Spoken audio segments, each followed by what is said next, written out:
This is Chattanooga Civics. I'm Nathan Bird. The city of Chattanooga has a rich architectural history. This episode is an interview with two people trying to preserve that history. Todd Morgan, Executive Director of the Historic Preservation Organization Cornerstones, and Melisa Mortimer, the Development Review Planner for the City of Chattanooga Historic Zoning Commission. Before we get to the interview, I want to invite you to support the show on Patreon. I'm hoping to expand Chattanooga Civics in the coming months, and I need your help to do it. Early patrons will have a unique opportunity to shape the future of the program by helping me decide which expansions to prioritize. They will also be the first to know about upcoming guests and will have the option to submit listener questions. You can sign up now at patreon.com/chatcivics.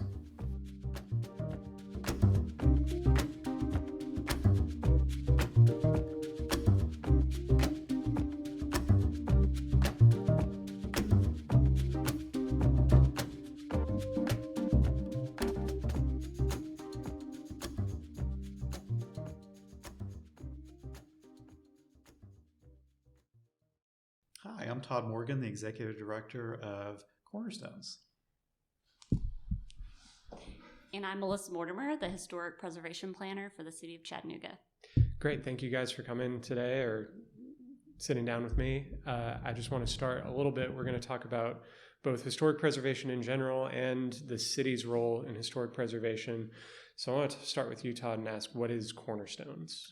Well, Cornerstones is a 501c3 nonprofit organization that is the historic preservation organization for Chattanooga. So we're here to help people understand preservation, to help them and help answer questions that they have about properties, to help developers take on difficult projects and find solutions for them. We do a lot of advocacy work, a lot of education work. And it's a big responsibility to be that organization for the whole community, but we certainly do our best. Great. And so could you explain a little bit why historic preservation is important, just broadly speaking? Oh, boy. Okay. I will make this really short, I promise. The thing about historic preservation, a lot of people sometimes they think about it the wrong way. They think it's a hysterical group of people. Nothing should ever change. They're going to be out laying in front of buildings and, kind of like chaining themselves to trees the way people who really love trees, and I love trees, but I don't think I want to chain myself to a tree.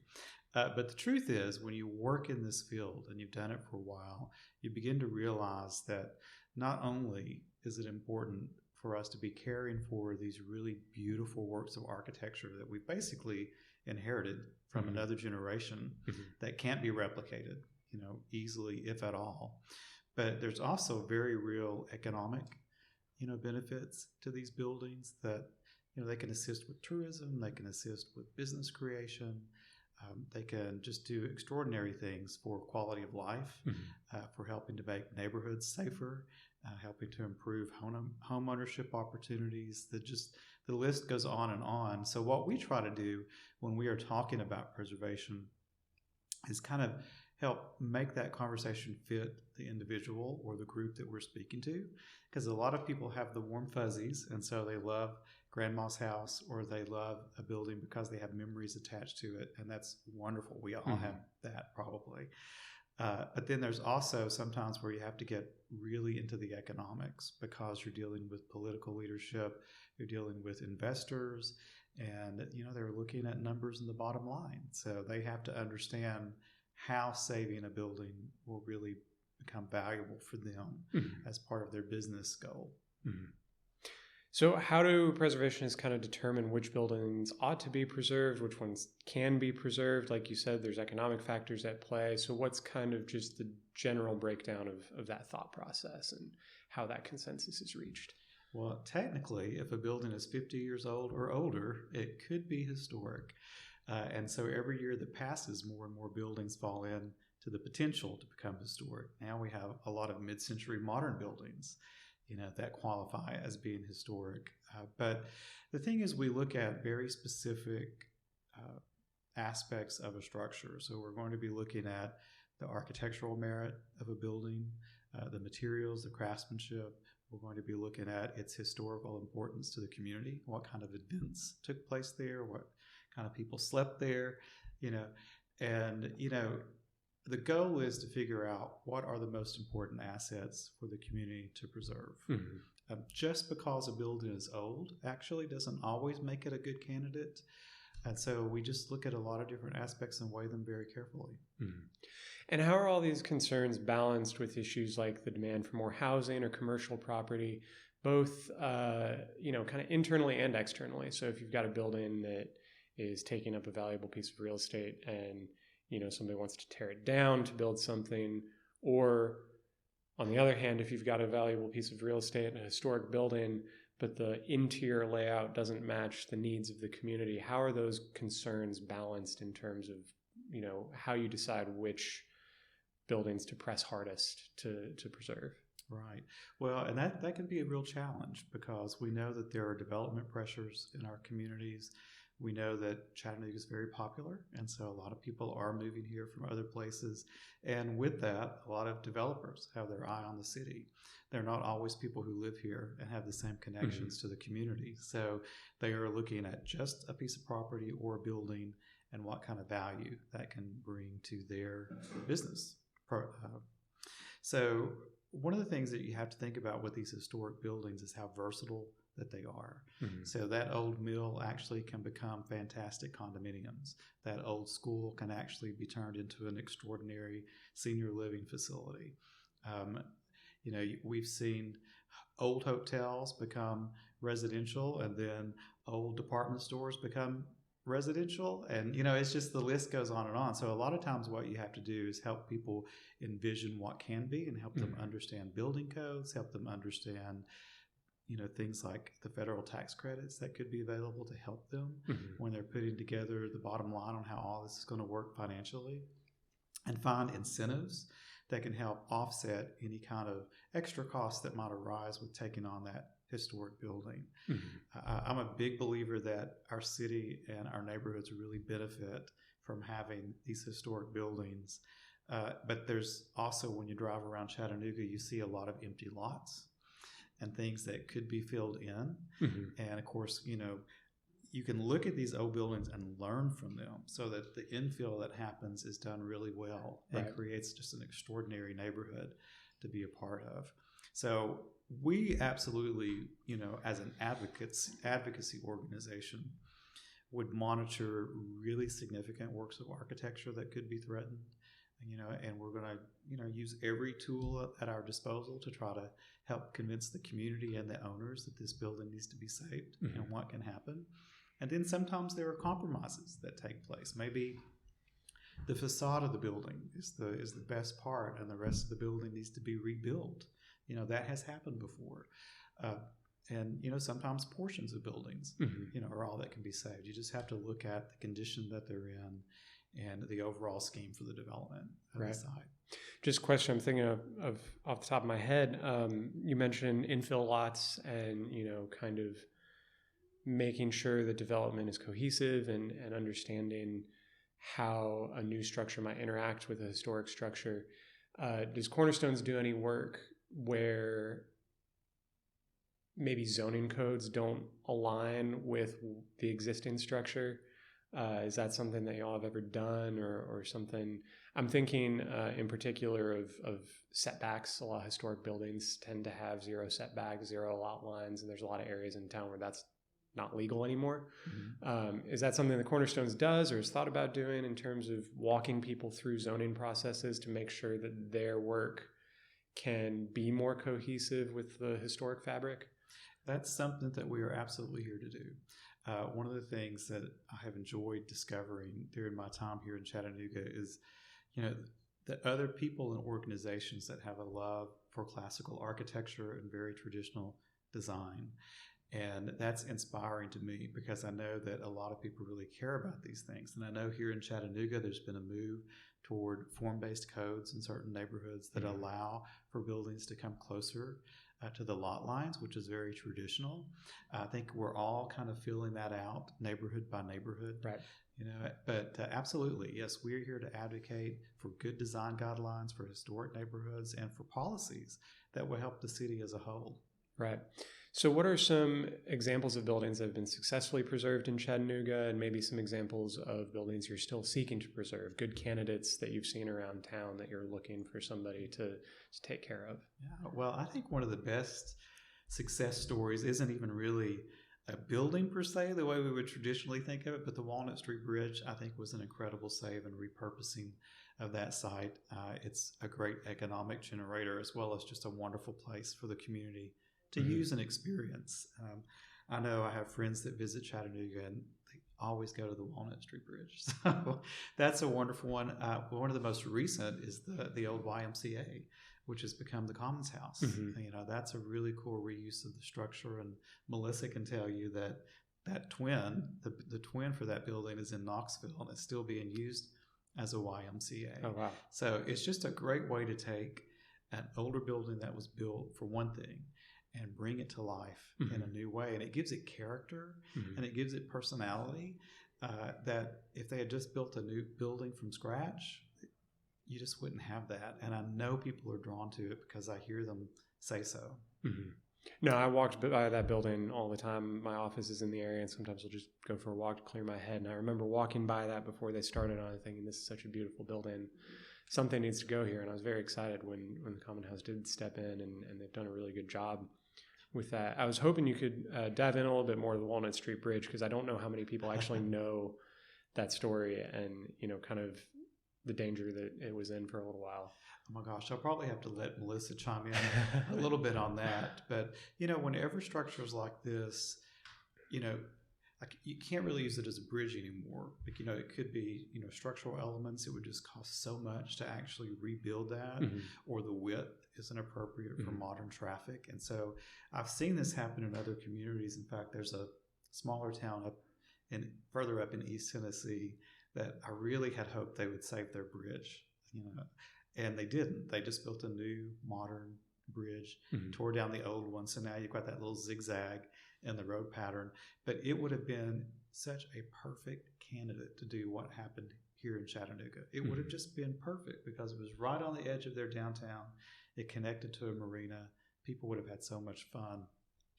So I'm glad that people in this community had the vision to where, you know, this may not be suitable for traffic, you know, trucks and cars the way it used to be, or trains, you know, any kind of vehicle that may have moved across that bridge at some point, and instead saw it as a way to keep people actively engaged downtown.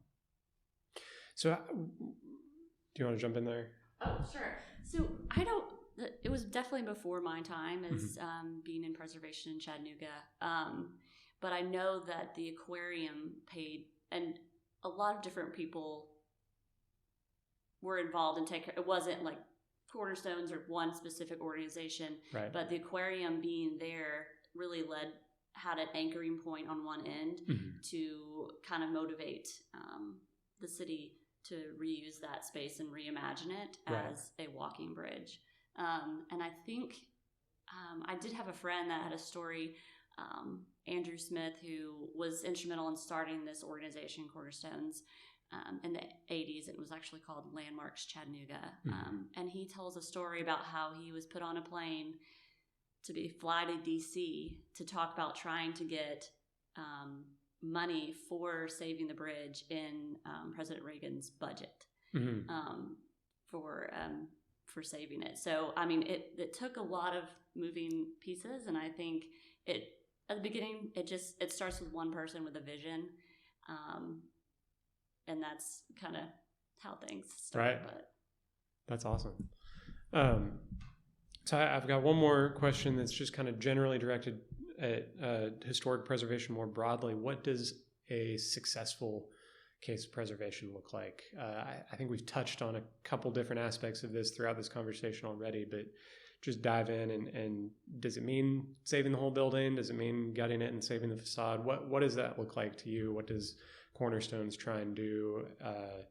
and what are maybe some of the different contexts that affect that decision? I think every building has its own unique story. That's what's so wonderful about working with these historic places, that the end product, if you do it correctly, is going to respect the character and the integrity of that building and help tell its story. Right. So, I have seen places renovated and restored into, as I mentioned before, a senior living facility. And it was a former high school.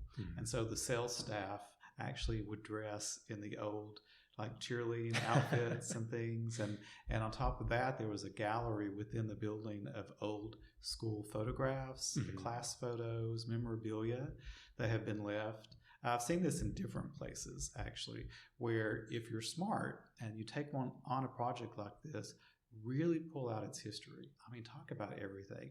So our offices are here at the Choo Choo and the Terminal Dome. Cornerstones owns this part of the terminal station, and we are embarking on reimagining this space. So what we would like to see in the end is this space where people could come and experience the architecture, experience the history, learn about the history. I mean, isn't it cool to be in a place where Elvis Presley, walked through, or, Franklin Delano Roosevelt, walked through, and just to be a part of that tradition, but then also have it be something that meets our current needs as a culture. What will that be? We're still figuring all of that out, and we have some really cool ideas. But in the end, for this to be really successful, not only would the building be restored and in good shape so that it has many, many, many years in front of it again, but it's also being engaging with people in the community in a way that it hasn't before. So it can't be a train, station again. It can't be a passenger lobby, but the memories are here, the architecture's here, the stories are here. How do we really employ that in a whole new project? We like to see the integrity of the building saved, like to have all of the architectural details, beautiful cornices, great windows, beautiful entryways and doors. Sometimes you move inside, there's great flooring, there's wonderful millwork within a building. All of those are things that we want to see saved and incorporated into these new ideas. And that's from a preservationist perspective, but then ultimately from an ownership perspective, if someone can accomplish all of that, save that building, preserve all of those details and, the character, and just keep it beautiful, and then make it work with a business plan so that they're successful, that's perfect. Because what you don't want is someone, and it's perfectly possible to do this, spend a lot of money on a building. Oh, it looks really great. The business model isn't so good. It may last a year, and then you're right back to having a vulnerable building potentially again. Right. So you really have to pair up a lot of different layers to make sure a project is successful. Well, great. Thank you. I want to kind of shift gears and move over to the very Chattanooga specific aspect of our historic planning and zoning department with Melisa Mortimer. And again, if you could introduce yourself and your role with that department. I'm Melisa Mortimer. I'm the historic preservation planner for the city of Chattanooga. I previously served actually on the commission before I took this role. So I've kind of been on both sides as a staff person and a commission member. Worked in the preservation field for almost 10 years now, have a master's in historic preservation, and then an undergrad in interior design. So I'm familiar with, design plans along with preservation. And the city role, I am in charge of all the local historic districts. So we have Ferger Place, St. Elmo, Fort Wood, and Battery Place. All of those, with the exception of Battery Place, are actually National Register districts as well. Okay. What is that? Does that involve any extra regulations or anything, or is it just a kind of a point of pride? What difference does the national registration make? So a lot of people think that they're one and the same. So there's local historic zoning, which is what we have, and then there's National Register. The National Register is actually basically a accolade of some sort. So it doesn't have the teeth that local zoning has. For National Register, it was part of the National Preservation Act of 1966, which protected buildings that were National Register eligible or listed against federal undertakings. So this can kind of get in the weeds with that, but something that's listed on the National Register the federal government cannot adversely affect a historic resource and an undertaking can kind of be defined as, any type of money, permits, grants, anything that the federal government has a tie-in, there has to be a whole review process. Right. In order that the federal government isn't out. I like to use, for example, we have the Chattanooga Choo Choo here, it's National Register listed, and cell phone towers have federal permits on them. So if someone wanted to put a cell phone tower right in the front of this building, right on Market Street, there would be a whole review process to see if that is going to adversely affect the building. So they're going to look at the view shed, how it might change, how it would affect the building. So in terms of our districts, it doesn't really play much of a role, but it did help us get a survey of all the districts, along with architectural descriptions of all the properties, and it's just kind of like an honorary designation. Yeah, that's really cool. A lot of times, because we have that National Register listing, I think that was kind of the catalyst to kind of open up to historic zoning, which is actually... the city itself doesn't go out and say, we want to make this historic district. It actually comes from the neighborhood. So that all of our districts that we have were requested by the neighborhoods. So I guess let's start there. What is that process like for a neighborhood to decide that they want to be registered under historic zoning? And then what are the practical implications of that decision? Both in terms of what steps do they have to go through to get the designation, and then once they have the designation, we'll get into what exactly that means for the people who live there. Okay. So we actually have two different processes. There is actually a landmarking as well as a historic district. Landmark is essentially the same as a district, but it's for an individual building. Got it. So we have a separate process for that. There was an application that went through before COVID for the CSAS, or not, was it CSAS? I believe so. Building is R.H. Hunt School. And so some of the alumni want to protect it. So they wanted to put in a landmark status for that building. So there's like a public review process. You're going to want to talk to your city councilman or woman for support. So you get that, and once the application is submitted, it's actually voted on by the Historic Zoning Commission at one of our meetings, and then it also has to be approved by City Council. But for a district, we're going to want to get an overall consensus that the neighborhood wants it, so there'll be a lot of public meetings. A lot of times we'll have a petition of sorts just to see how many people are actually interested.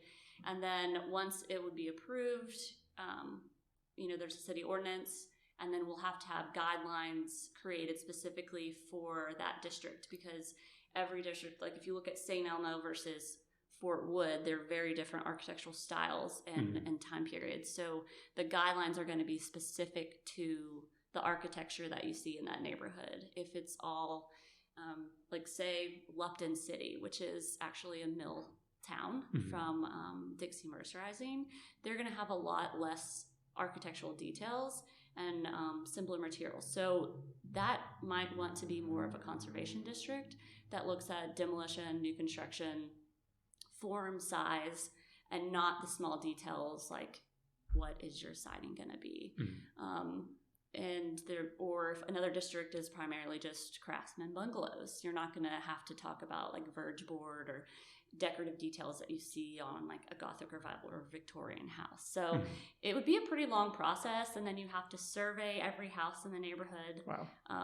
Which gives the architectural description of the house, photos from, of course, from the roadway, public right of way of, each side. So we have documentation of what it was originally, like at the time.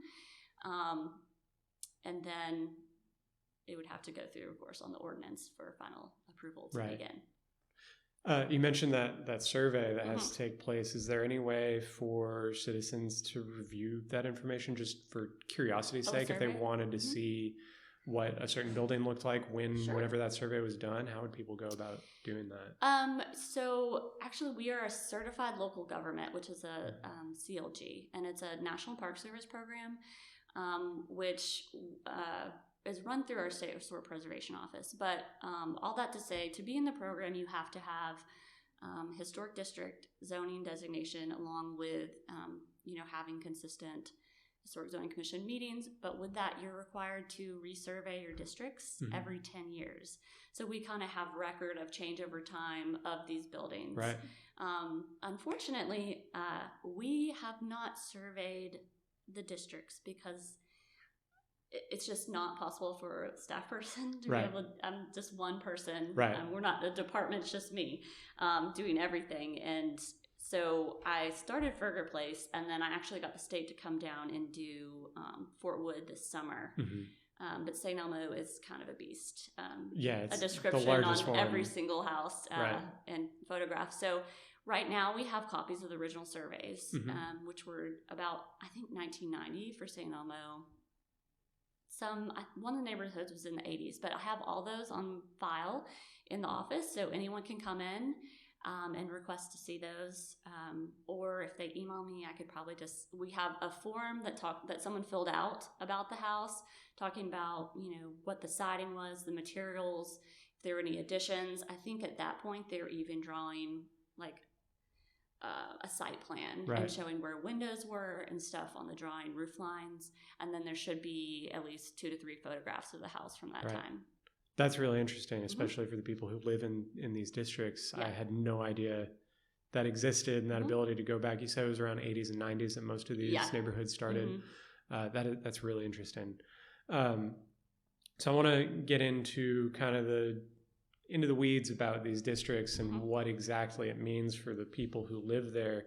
And I guess we'll start with, you already mentioned that in order to become a district in the first place, guidelines have to be written that are specific to that district. So who writes those guidelines?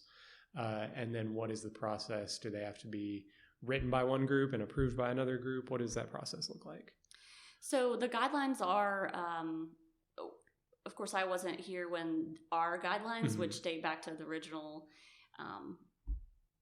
designation for these neighborhoods, there's a lot of public input on them when they're created, and then they're ultimately approved in combination, I believe, with the ordinance by City Council.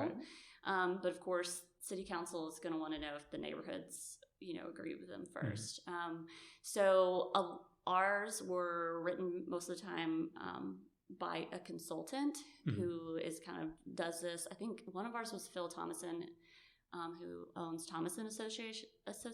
Is that right? So he's out of Nashville, but he does design guidelines across the country. So they're really experts in knowing what other people, looking at case studies for other cities and communities and typical standards for rehabilitation. And of course, ours follow the Secretary of Interior standards for rehabilitation, which is put out by the National Park Service. So it's kind of like the gold standard for preservation, and so our guidelines follow that. But we are hoping, I would at least would like to see our guidelines updated, mainly because, as Todd was mentioning, 50 years is historic. So when these guidelines were written, 1950s, mid-century modern architecture was not considered historic yet. So a lot of the guidelines don't touch on materials or design for that style, or even a 1970s ranch, because 1972 is considered historic now. So we're not going to want someone in a 1960s ranch house with big picture windows to go back with a double hung wood sash window. That wouldn't necessarily be appropriate for that. So, and there's some other things, and design is always changing. Everyone wants the horizontal fence now, and everyone uses that as kind of like the modern thing for railing. So we don't really talk about that in here. So I think with design constantly changing, it's something we need to make sure the guidelines are addressing. So I think they are due for an update. Right. So what would that process be? Do you know how that would even have to be kicked off in order to say, would that have to come from the Historic Zoning Commission, or would it have to come from City Council to say that these guidelines are in need of updating? I would say the neighborhoods first, because it's the one that affects them the most. Right. And that's why the guidelines exist, is because the neighborhoods requested these historic districts to protect the integrity and association and feeling of this neighborhood and its architecture. So I think the first step, which I know St. Elmo has reached out to their councilwoman to kind of talk about it, because I mean, not only styles change, but materials change. There's new materials that maybe didn't even exist in the guidelines from 1990. Right. So it's definitely something I think that's in conversation. It's just finding the ability on the city level to be able to accomplish it. Right. So for these guidelines, and maybe it differs from district to district, but what is the level of focus on the preservation of existing buildings versus making sure new buildings are cohesive with the district? So we look at both fairly equally. Me, with a background in preservation, I have more passion, of course, towards preserving the historic houses, but we look at both because both play in part of the context of the neighborhood. So with new construction, we're more lenient on materials and design, and actually we don't want a replication of a 1920s bungalow. We want it to be a design of today's time, but also it needs to fit cohesively in the neighborhood, and that we kind of look at roof form, shape, size, massing of the building, where it fits in that specific block that it's going in, because we don't want a 2.5-story home next to a 1-story bungalow.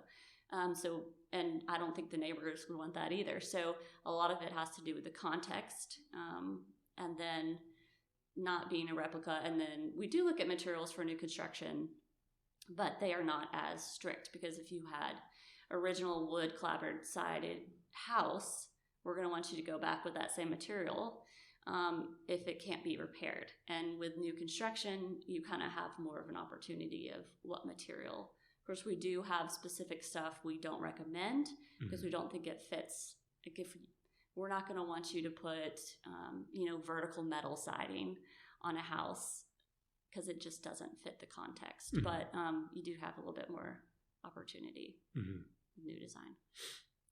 So it sounds like the new building review is much broader, much more focused on the overall form, massing, slightly materials, but it doesn't get into the real details for the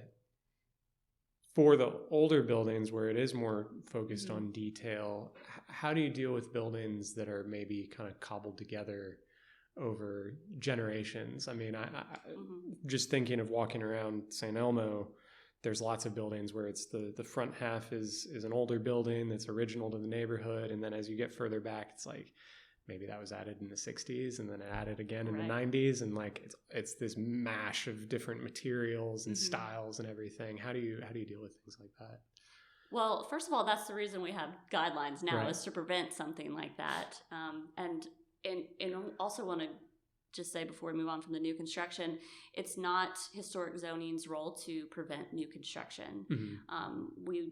If you have a lot and it's buildable per zoning, we're not there to stop developers, but we just want to make sure that the design is thoughtful and appropriate. Right. But with something that has additions, that is something that does have to go to the commission, and it's kind of up to, depending on the new design. Of course, everything is reactive. So if that house has had all those additions and mismatched, and they're not doing anything to it, and it's been there for 30 years, I can't go tell them they have to change it. It has to be, okay, we're gonna change this house. We want to make this cohesive on the back and change the siding and all that. So all those would have to go to the commission to kind of interpret what changes they wanted to make would be appropriate and follow the guidelines in terms of siding. And there's also, it's always kind of, and every property is going to be different, every project, because everyone's in a different context. Everyone has a different building construction date or design. Where's it going with that? I've kind of lost my train of thought. But with preservation, there's also kind of what you're asking, Todd, is that 1950s edition and just as important as the original 1900s house, because it tells a story of the development. Right. So that's something that not only the homeowner has to take into consideration, but also the commission on what story you want to tell. Because maybe there was, just a single family there, and then a bunch of cousins had to move in for some reason, so they had to expand on the back, or, there's always different stories and stuff that come with a building. I actually was doing some research there's a Gothic Revival house on Tennessee Avenue, and there's not many, I don't know many others in the district. And when you walk in, it's like a triangle entryway with 2 doors. So you'd immediately think, oh, this is a duplex. But when you go back and look at the historic maps, it was always a single family dwelling. So then you kind of have this, I call it when you kind of call it reading a building, or, history mysteries. But, so I just went on a deep dive of trying to figure out, looking at census records, like maybe another family was living with them, and, all that stuff to try to figure out why that house was that way. So I think the buildings all tell a story of development and maybe the families that live there. So that's kind of a long-winded, I don't know if I answered your question, but no, that was all good. Yeah. I guess you mentioned something that I want to jump back to with the new housing versus existing building preservation, and how, so the commission reviews both of those, right? Right. But I guess, what is the level of control they have over each? Can they outright deny new construction if it is just completely out of context, or can they, what level of control does the commission have over these changes, new construction, renovation, etc.? So they do have the opportunity to deny something. Of course, it has to be on the basis that it doesn't meet the guidelines. You have to have reasoning behind it. It can't just be like, we think it's ugly. And, we try to tell them it's not necessarily what you think or your opinion. It is based on what we can regulate in the guidelines. Right. So for new construction, I'm sure you heard of, we've had some contentious cases in the past year. So while we couldn't necessarily tell people, you can't build here, we went through, I want to say it was almost 5 meetings for one of these houses, and just saying, this meets guidelines, but you're still lacking on, your garage is still attached. Your building height is too high for the context of this street. Your foundation height needs to be, how can we mitigate with the topography having such a tall foundation? Are we going to look at retaining walls? You have this feature on here which isn't really appropriate. And so a lot of times we've denied a few cases, and then they bring back a new design. Or sometimes if it's something that can be easily changed, it will be deferred. And they say, we want you to look at this, this, and this in your project, and maybe tweak this and then bring it back to us. Because it's not the commission's job to design your project or redesign it. I think sometimes that becomes an issue. Because the commission has experience and is kind of passionate about something, so they'll say, oh, you should do this or that. But it's not really the role. It should just be, if this doesn't meet the guidelines, look at it this way, and then come back, and so we could get a better product. So can you walk us just through the process? I guess we've kind of jumped ahead of ourselves. This is the certificate of appropriateness is what we've been talking about this whole time, but we haven't actually named it yet. Could you walk us through what this process looks like for just somebody who's trying to do take your most average case and just kind of explain what that looks like for somebody trying to do renovations or repairs or something. So there's two different COAs.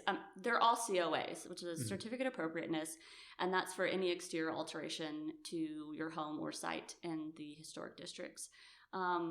It's not a building permit, but it is essentially like your permit to do the work in the historic districts.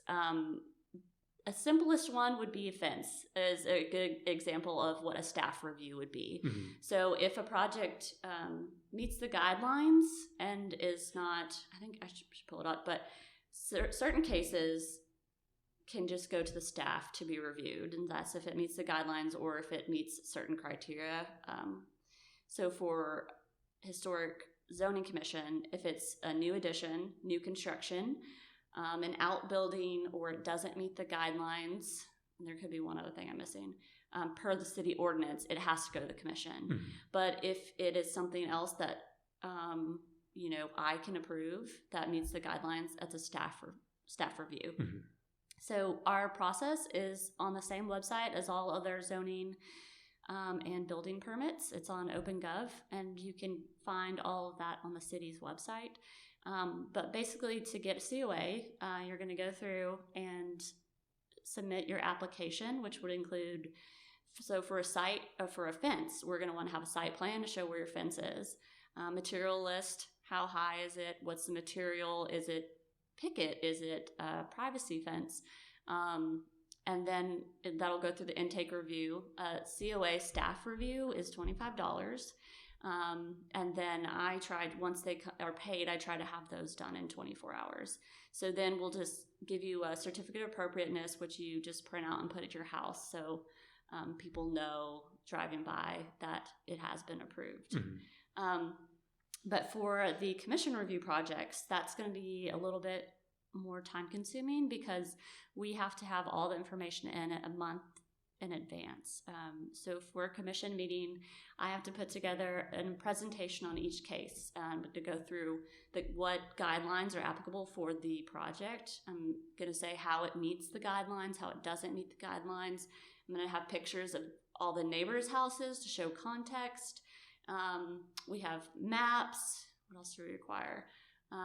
Of course, photos of the property. So if we're doing addition, we're going to want to have elevation drawings to show what it's going to look like on the back. We're going to need material list. What's your siding? And a lot of times, I think people get confused with the material list, and they give me a list of every type of nail they're going to use. It's not that specific. We just need to know if you have a window, is it going to be aluminum clad? Is it going to be wood clad? All right, what type of siding is it? Is it wood siding? Is it hardy? Or some other cementitious siding. So we'll have material list, elevations of what it's going to look like, and then a site plan showing where it's going to be, and then photographs. So those will all be presented to the commission, and I'll give my staff report, and then the applicant has 10 minutes to then speak on it. So if there's any clarifications they want to give, or just talk about, why this addition is important, say that, this is, my family loves to be in St. Elmo, but we're growing and we need more space. If they want to make that case to the commission for needing an addition, they have 10 minutes to speak, and then the community has 10 minutes or 5 minutes per person to speak for or against the case. So if someone's neighbor is doing something that they think will adversely affect their property, they can come up and say their concerns. And of course, all the presentations and staff reports are posted 7 days prior to the meeting on our city website for historic zoning, so that people can see what cases are coming up, what the project scopes are, and if they can't make the meeting, we allow comments to be emailed to me within 24 hours, and they'll be displayed in red at the meeting. And we also post the big orange signs. I think they're orange, maybe they're red. They go up 7 days prior, so that, and that's only for ones that are going to the commission, and that's so that neighbors know that is going to be on the docket that month. Right. And they can review it. And when are these commission meetings so that people can? The third Thursday of every month. Awesome. So tomorrow, as we're recording this on the 16th, so it's tomorrow, February 17th, and they're 9:30 every Thursday, and the DRC building at 1250 Market Street, and the big conference room A on the first floor when you walk in. And so is the commission allowed to consider any criteria outside of what's written in the historic guidelines, economic hardship, or you mentioned, personal individual needs of each family, right. things like that. How are those concerns balanced, and how much leeway does the commission have? So in our ordinance, there is the opportunity for any applicant to apply for an economic hardship. Of course, it spells out exactly what that might stand for. So I don't think it necessarily covers everything people would think. But that is an option, and that would then, and there's also, if an applicant doesn't like the ruling that the commission gives, you, like any other person, can appeal the commission's decision in Chancery Court. So you have a certain amount of time. I would have to look up in the ordinance how many days to appeal it if you're not happy with their decision. In theory, there's nothing that spells out what you can. It's like, oh, this family, they're human, so I can't say there's any rule saying, you could see out of this if there's this situation. And at the end of the day, there's tasked with following the guidelines. Right. But like I said, also every case is going to be different. The context is going to be different. It all just depends on the commission. There's some cases where they come up and I think, oh, this is going to be the commission's going to have a lot of discussion on this. It's going to be an issue. And they say, this looks great. Let's move on. So I can't ever say what the commission's going to do, but it all just depends. Right. Well, that's all the questions that I had, but I want to give both of y'all the opportunity if there's anything that you think we haven't covered or anything you want to say about either your work with the city or preservation more broadly. Well, I'll just share this because I actually love historic districts, obviously, but I would encourage people to not be afraid of a local historic district or to be discouraged by having to go through the certificate of appropriateness process and go into the Historic Zoning Commission. These are good people, and they really are working hard to make good decisions on behalf of the community. If you're fortunate enough to live in a historic home or a historic neighborhood, there are so many rewarding benefits that come from that. And so you're part of a community. And so what happens is the community is coming together to kind of make sure that this special place in Chattanooga stays that way. A lot of people think that, I don't want to live in a historic district. Someone's going to tell me what color to paint my front door. Or, it's my property. Why can't I do whatever I want to with that? Because this is America. And that's kind of the way we think about things like that. But when you're in a historic district and you do have a historic zoning commission and design guidelines at your disposal, it's kind of like getting free design advice and consultation. You have professionals serving on that commission. You're backed by, the local design guidelines, but also the Secretary of the Interior Standards, which is a nationwide standard for how to rehabilitate and care for historic buildings. So there are examples from across the country on how this has been done well. And so there's a lot of resources at our disposal for making these decisions. And I think that, under most normal circumstances, you'll find the Historic Zoning Commission decisions to be very fair and very supportive for a neighborhood. I've actually gone to meetings where people are considering developing a new historic neighborhood for a community. And unfortunately, a lot of times misinformation gets out there and people get very scared and they show up at a meeting and they are already in a very bad mood.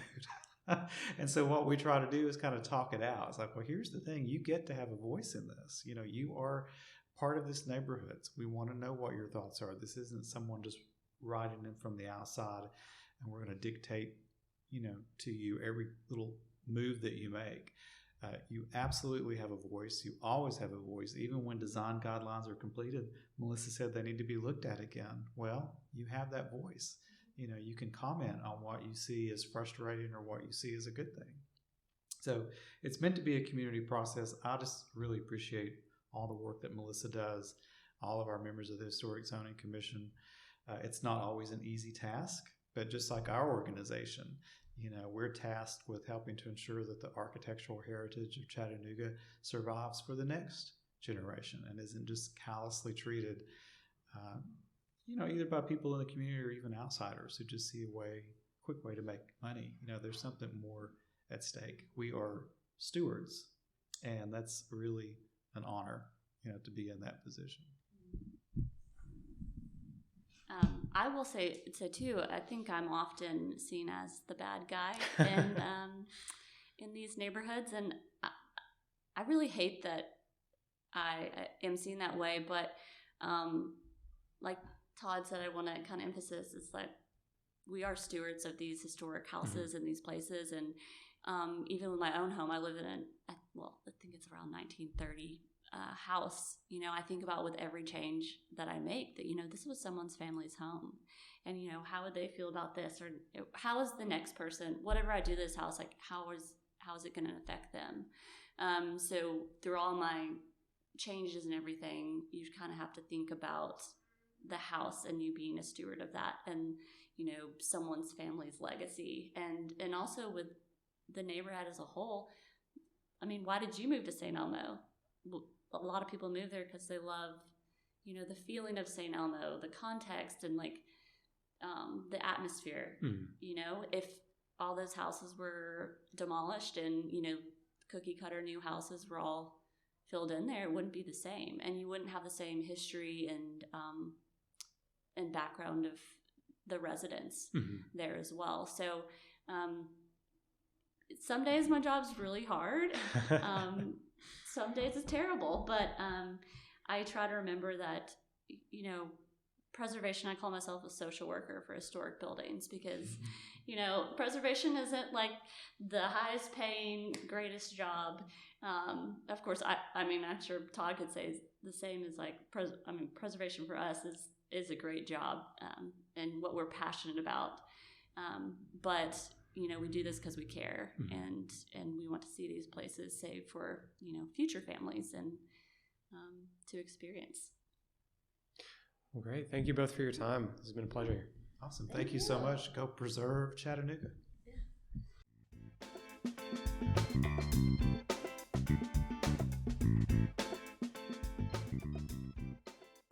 I hope you've enjoyed this episode of Chattanooga Civics. Our music was written and recorded by Kevin MacLeod. If you have any questions or feedback, please send me an email at chattanoogacivics@gmail.com. You can follow me on Facebook, Twitter, and Instagram @ChatCivics, or visit the website chattanoogacivics.com. Thanks for listening.